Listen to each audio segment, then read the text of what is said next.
Sveiki! Turim šitą nuostabų vaisių. Jisai vadinasi granatas. Pademonstruosime šiandieną, kaip jį reikia lupti paprastuoju būdu vandenyje. Tam mums bus reikalingas indas su vandeniu, lėkštė atliekom dėti. Šitas daiktas nugriebti atliekas ir kad ilgai ir daug nešnekėti, pradėkim veiksmą. Reikia nusipjauti mums granatos viršūnėlę, pasiruošti granatą taip, kad jį galima būtų lengvai perlaužti per pusę.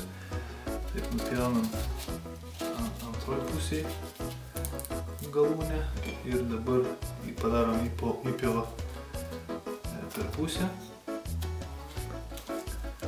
Štai ir viskas. Kišame į vandenį, laužiam per pusę. Vat ir turim jau kažkokią tai pradžią. Taip, dabar mes gvildenam vieną pusę.